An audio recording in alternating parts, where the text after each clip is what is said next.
What's up, guys, and welcome to this is episode 9 of the 25 Years Ago Wrestling podcast right here on the YouTube channel, as well as all the audio podcast platforms. Thank you guys for listening, comment, and subscribe, and share. Do the business. I am your host, LK, joined by Brad this fine summer's day. How are you doing once again for some wrestling action that took place on the 5th of February, 1996? Well, same as it was 5 minutes ago, pretty well. Quick scoop behind the camera there. But there we are. We're going to be very rocking and rolling straight into WWF, so it's going to be a good show. We're talking about WWF. They did a bulk of tapings in one day, so we're just doing what they did. We're doing a double taping in one day. It's just exactly. It is how it is. But overall, win loss tie like we do for every show. I'm giving the show a win. I fucking thoroughly enjoyed this. I can't believe people bash WWF from night 6 because they clearly haven't watched any of this shit, because this was some good stuff in here. I think it's more 1995, to be fair. That was when it went downhill. So 1995, we canned it. Obviously, we're not doing this show, but just have a look at the old cards from 1995 and you'll see what they mean. This show was really good, though. I'm not going to give it a strong win because the main event was flat. The end of it, they just ended it randomly with no real finish. But it's a weak win. I'll go with a weak win. I thought WCW was better this week. If we're going to do the whole which one was better, but I still thought that Raw was still a good show. Absolutely, it doesn't help that the show is from the same building again, and you can tell these guys are doing double, sometimes triple duty. But overall, like you, I'm giving the show a win, not a mega win, and I do agree with Nitro being better than Raw this week. This is the last one, though, by the way. Yeah, January 22nd. Yeah, what he means by that is the last one that was taped on January 22nd, not the last WWF show we're going to be doing. We'll be covering there will not be a Raw review next week because there wasn't a Raw. Westminster Dog Show. Which, to be fair, really intrigues me to the point where there should be a review because it did take place 25 years ago. I'm just throwing my 2 cents into the hat. If anyone out there can find footage of the dog show, send it my way. We can analyse the way these dogs are running and barking and jumping over hurdles. I'm sure it was a great watch.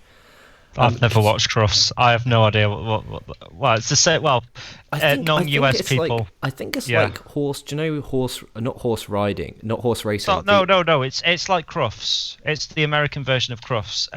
Americans that are watching this, Crufts is basically what we call people that like to look at dogs walking in a circle doing obstacle courses. Just a heads up. Could you imagine them now saying, Vince, I know you're $1 billion company, but it's Monday. It's February. You know what that means. It is the dog show. So, can Raw take a hiatus? Imagine that. Imagine if you got a week off Raw, how magical that'd be. That would be so good, though, because then it would be fresh when people came back. I think it'd be well needed. I think that'd be needed. There's about 12 other shows that you can watch on WWE now anyway, so it's not really that much of a loss. True. That's true. That is damn true, sadly. Vince and King, again, same as Bischoff, Heenan, and Mongo.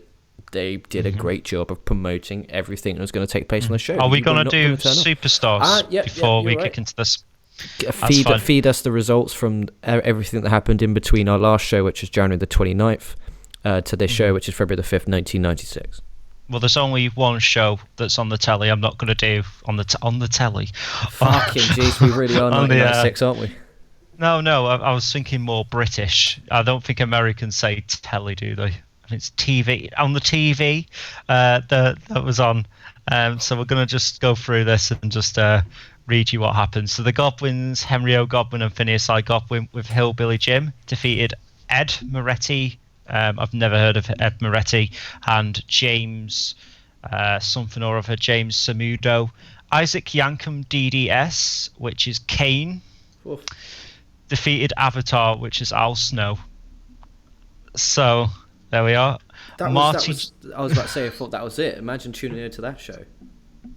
That actually sounds pretty weird, Kane versus Al Snow. Well, I mean, it's probably happened years in advance, but not in these current guises. You've got Marty Jannetty defeating Greg Davis, which sounds like a bloke in the pub.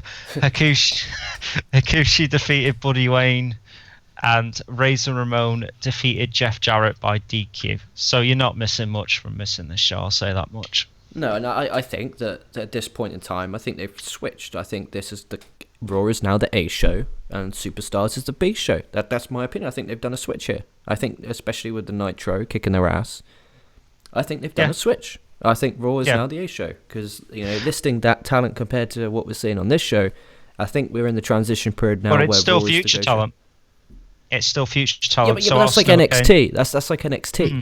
If Superstars is like NXT, I mean, if Superstars ever got on the network, by reading that card out, no one would watch the show, because there'll be nothing to kind of draw people in. The big names are what people want to, the big names, big moments want to hear people talk about. They don't want to hear us talking about fucking Isaac Yankem versus Al Snow from fucking 25 years ago, when Kane isn't even Kane yet, and Al Snow's not over. I think, no. Well, Al Snow's not even Al Snow, he's Avatar. He's not even casted yet. Good grief. Yes, he's Avatar. But yes, that's the card that we had there. So yes, we'll move swiftly on to Raw, because I don't think there's any much point dwelling on that show too much. No, let's just pray they never upload Superstars from '96 to the network. So we have Yokozuna the British Bulldog against Shawn Michaels and Diesel.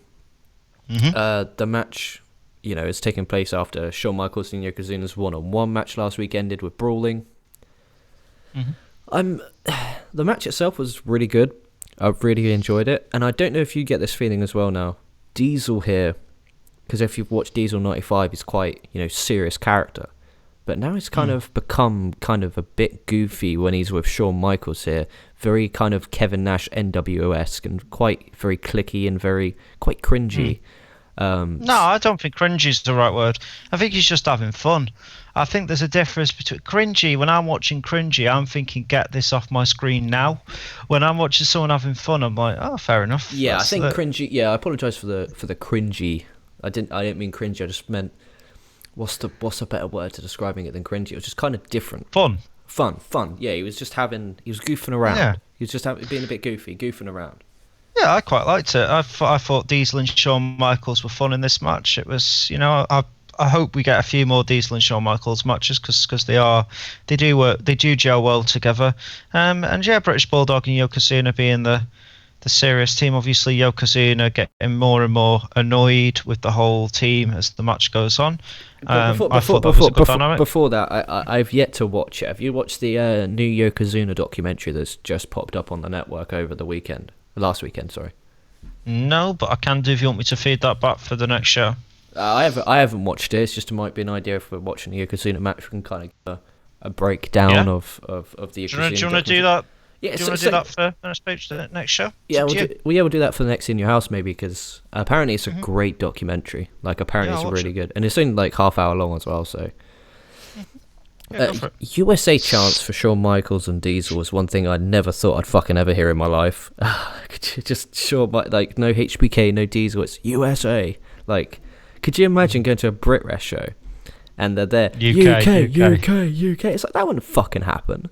No, you'd and if someone was chanting that, you'd think they were a bit right-winged. I think the difference between US and UK is US, they're all pretty patriotic, aren't they? UK is just sort of... We love our country, but we don't like the idea of, imagine in PE lesson, or as they call it, gym, and you're there and you're about to play a game of football and you have to stop for the national anthem. These guys, when they play basketball in school, when they play hockey, when they play soccer, when they play anything, they have the national anthem played. Could you imagine that? It's the under-15s, school versus school, and they're stood there. Well, put it this way. If WrestleMania was in the UK and they played God Save the Queen, I think most people in Britain would actually just go to the bar and get a drink.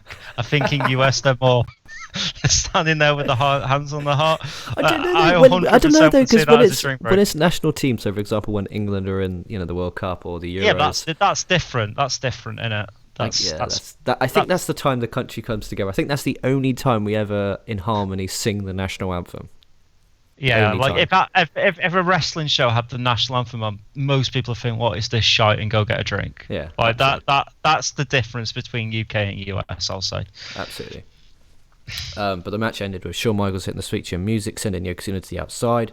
Owen Hart, who's facing Shawn in your house for the number contendership for the WWF title at WrestleMania. Owen Hart and Bulldog try to pick him up, but obviously he's so heavy he can't. So they get counted out. So Michaels and Diesel get a win. Cornette's then shouting at Yoko in the ring. Yoko attacks Cornette. Bulldog and Owen try and beat on him, but Yoko just snaps and screams. The crowd pop. Magic. 2.5. I gave 2.5. What would you give for the whole shebang? I'd say 3.25. And not for the match itself, for the actual ending of it, if we're going to include that. I quite like Yokozuna turning face at the end of it. I thought that was quite clever. I thought it was quite... I've only watched it for 2 weeks, and I fully understand why he's turning it, because Jim Cornette's a dick and British Bulldog's arrogant. So Yokozuna going on his own, going on a bit of a rampage and then walking out, I actually think that enhanced the match. I'm going to include that as part of my rating, so 3.25. Quite enjoyed that. Very generous, very, very generous. It's interesting to see our different... I think over time people will be able to expect what we're going to give, but at the start, it's only episode 8, our star ratings are so much different, and it'll be so fun when we get to the pay-per-views as well, where we can get Uncle Davey boys. That's going to be a bit easier, because that's actually separated into each match. I don't have to read about 12 pages of script to get notes for that.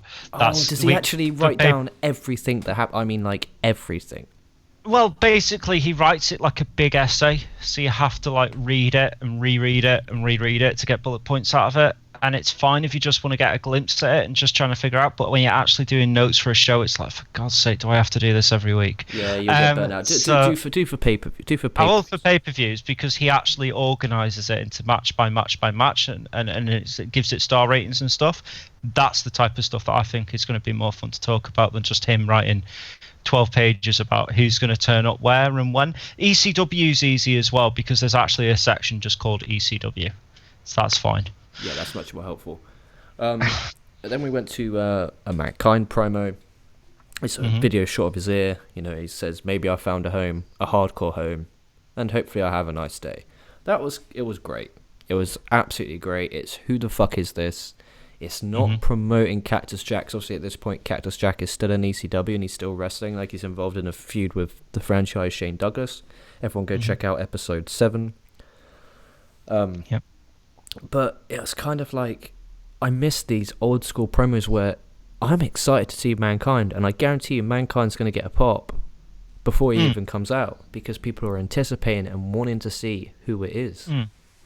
I miss this. Even people that might not know Mick Foley, I think, will actually respond well to him, because you've got to remember, it's like people being expected to watch Ring of Honor now. ECW was in a fucking gym hall, with a basketball court with a flag over it. Your common Raw fan isn't going to be watching that, won't know what's going to happen on that.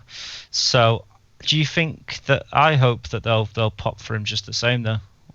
Yeah. People that aren't in the know, because you have to. It's not like now where you can just go on the internet and just look up a result from somewhere. You have to actually search something out back then. Yeah, that makes sense.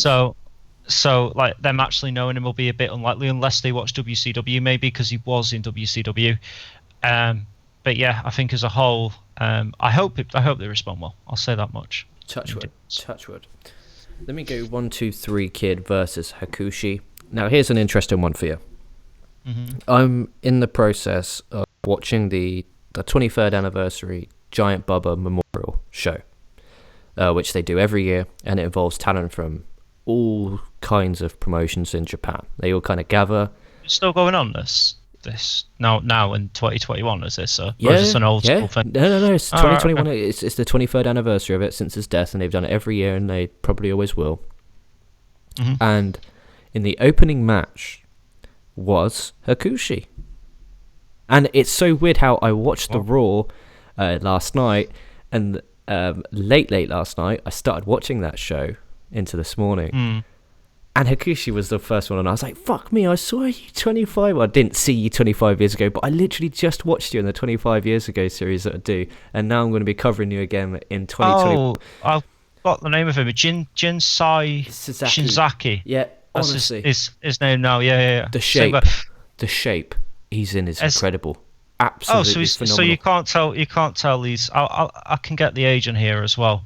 You can't tell that he's like 54 years old. You can't tell that by watching him. He looks early 40s, man. Honestly, he looks early 40s, late 30s. Right, fair enough. Fair enough. He's generally in really good shape. You got to give him that. But I looked on Cage Match, and he's still really active even during the pandemic stuff.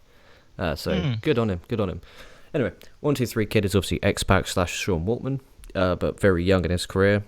123 Kid will be facing Razor Ramon at the In Your House pay-per-view in a crybaby match, which is just so Vince. Like, you could just... Yeah, so, to be fair, he's been around a while now, hasn't he? He's been 3 years now. Who, 123 Kid? Yeah. Yes. Yeah, he debuted in 1993, so he's... I know you're saying he's new, but he's still... I reckon he's still got a fair bit of experience under his belt, so he's not...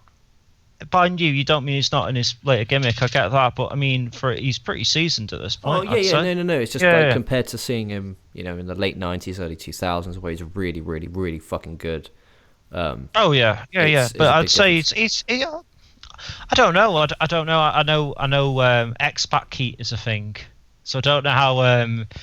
I've not experienced X-Pac heat yet. So I don't know if that's going to be an actual thing or not. Because he gets ridiculous heat in the mid to late 2000s, 2001. No, but I don't know if I'm going to share that sentiment or not. Is what I'm going to say. Because I'm more the ECW kind of guy here, and obviously them lot are booing him. I'm probably going to experience it myself. But to be fair, in this match, he was still fun. A crybaby match, I have no interest in watching. By the way, I know I have to for this show, but I have zero interest in watching that match. I don't know if you agree with me or not. I'm the same. I mean, in one hand, it's like I'm expecting 123 Kid Razor Ramon to be an absolute banger, but the loser having to put on a nappy and drink from a milk bottle is fucking cringe. Like, what?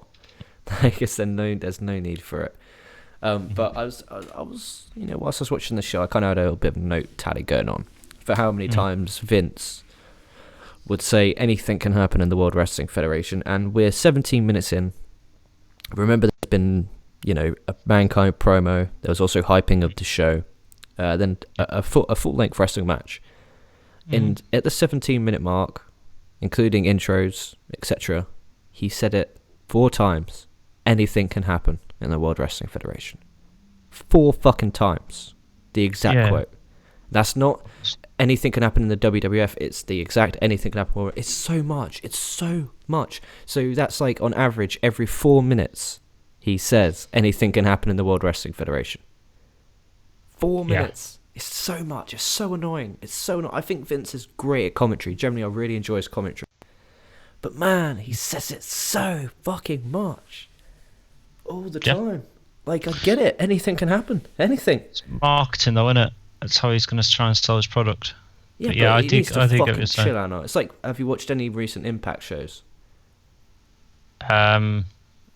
To answer that question, does anyone watch Impact? Is that 200,000 people on the whatever Access TV? I watched it. I think I've watched it. I've watched it once when it was called Impact, and that was because of Kenny Omega. I'm sorry.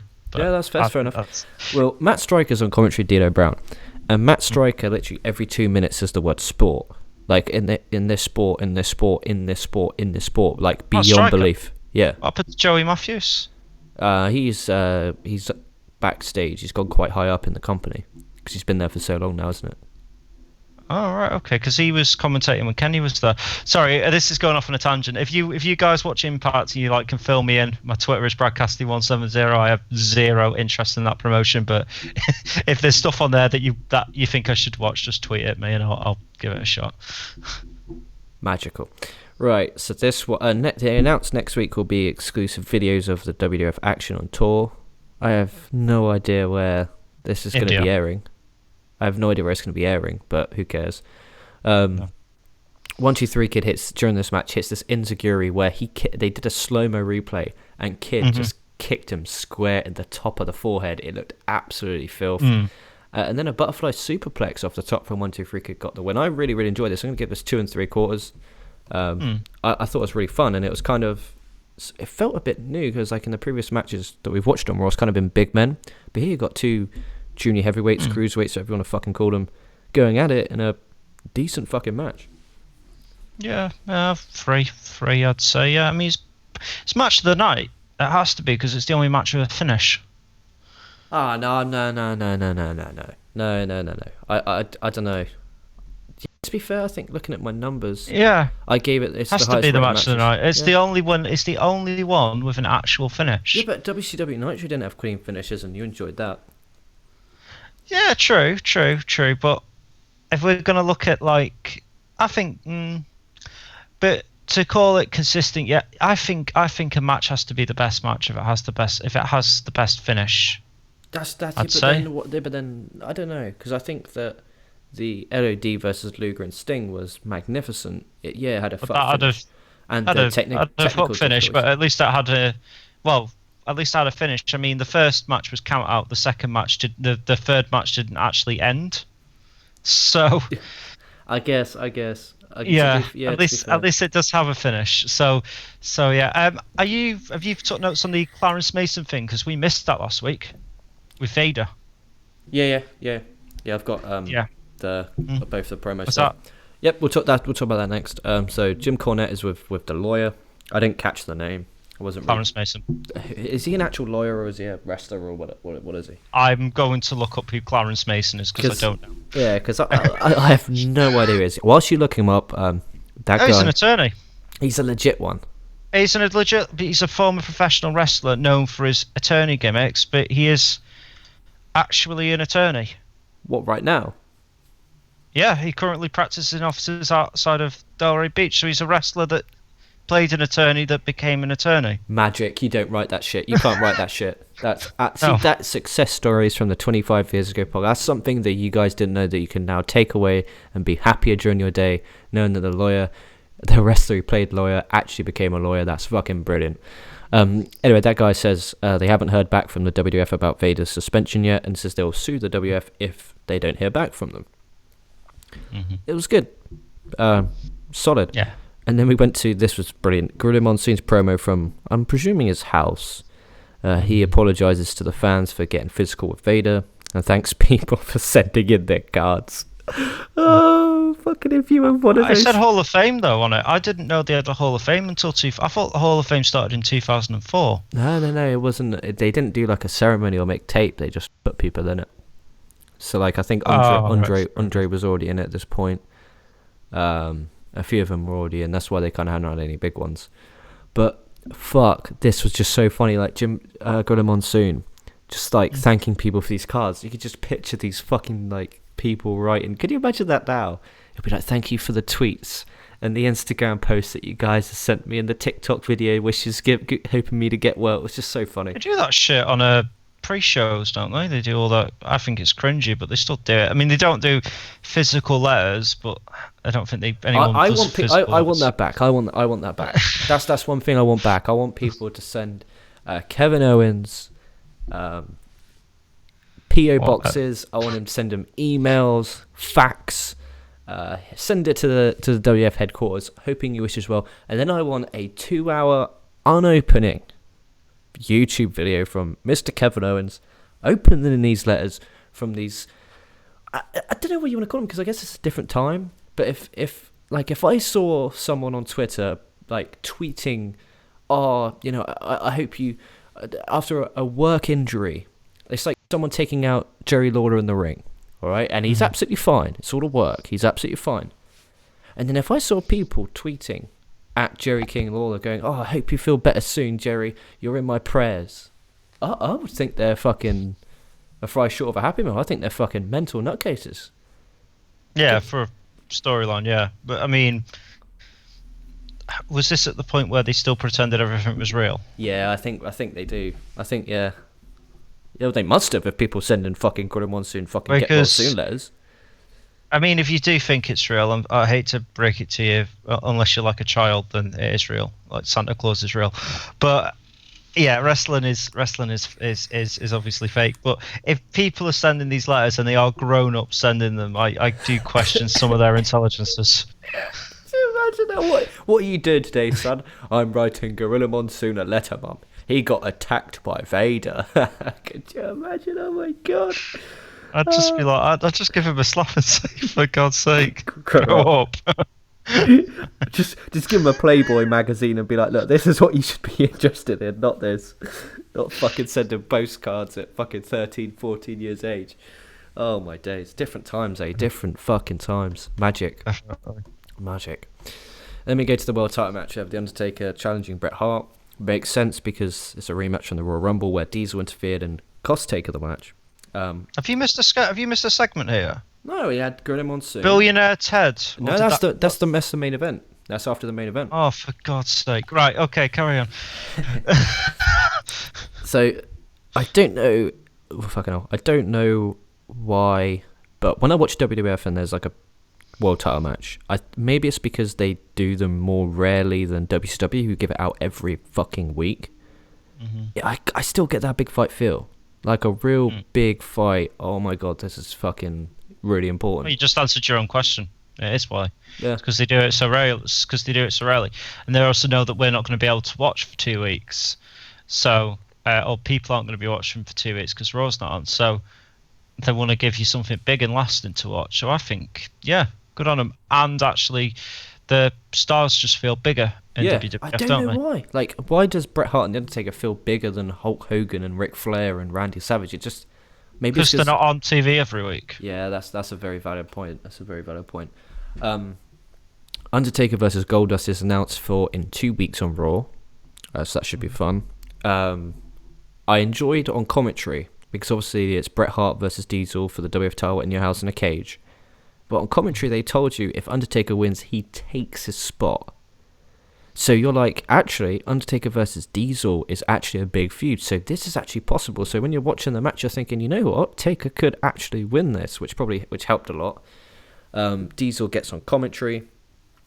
Vince calling Diesel Big D is fucking horrible. I mean horrible. Every time he says it, I'm picturing Harry Potter.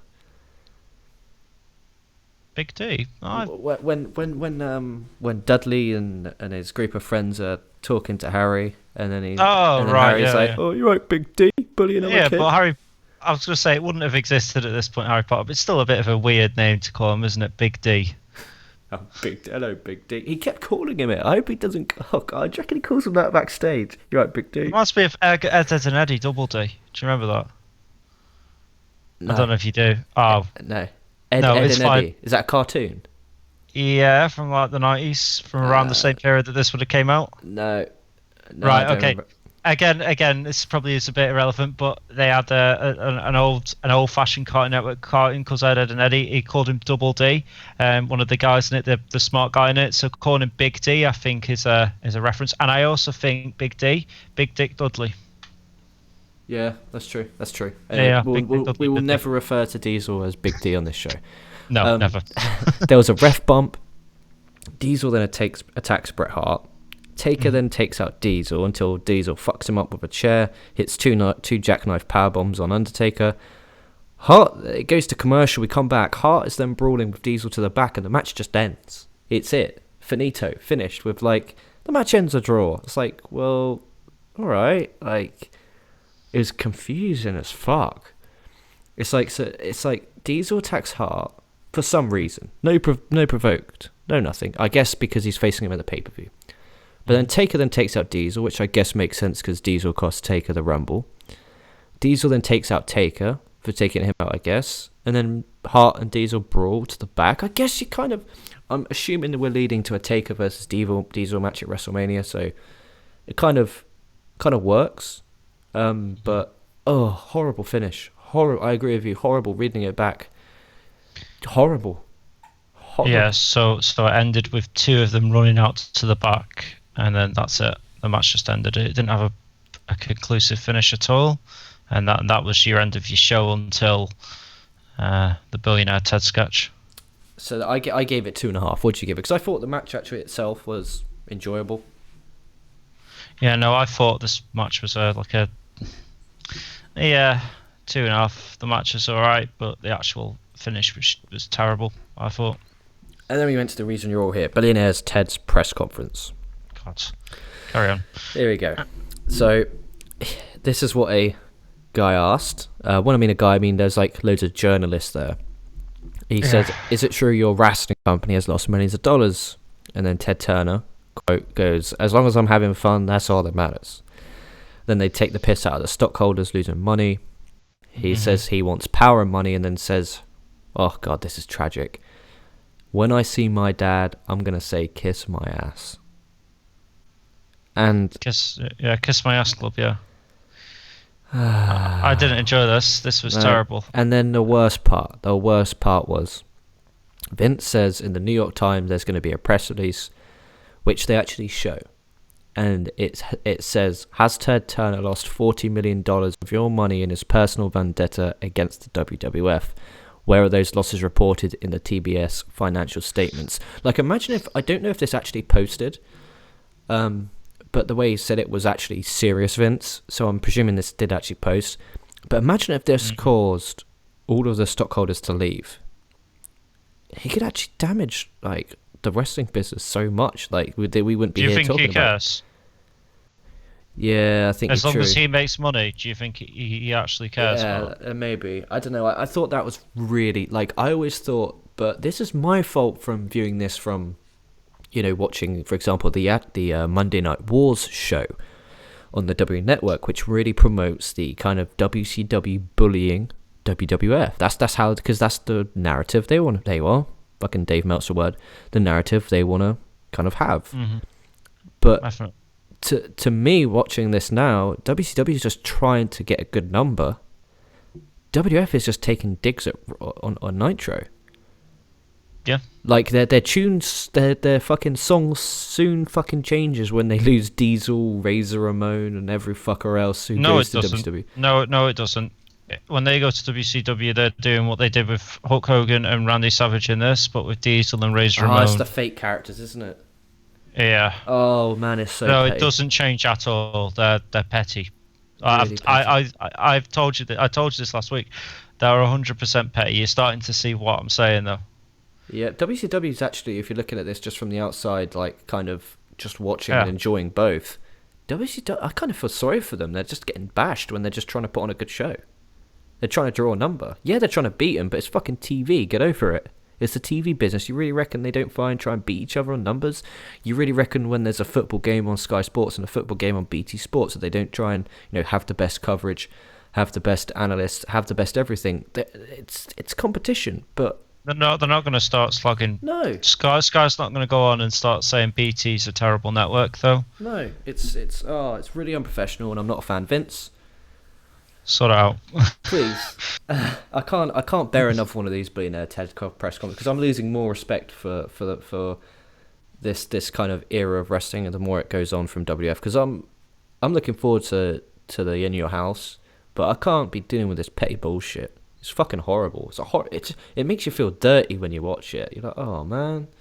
Definitely, I'm not a fan of it. So, what a way to end the show on, eh? Let's have a preview of the In Your House pay-per-view, which we'll be reviewing next week. Yeah, go on then. So, the free-for-all match. So we will actually be reviewing this. I might try and see if I can see it though, because it is on the it is on YouTube. So it's Jake Roberts versus Tatanka with Ted DiBiase. Okay, which looks pretty good. Razor Ramon versus the 1-2-3 Kid with Ted DiBiase in a crybaby match. Oh god. Oh man. Duke the Dumpster Droese versus Hunter Hearst Helmsley, Triple H. Oh yeah. To be fair, the big rematch from Superstars the other week. This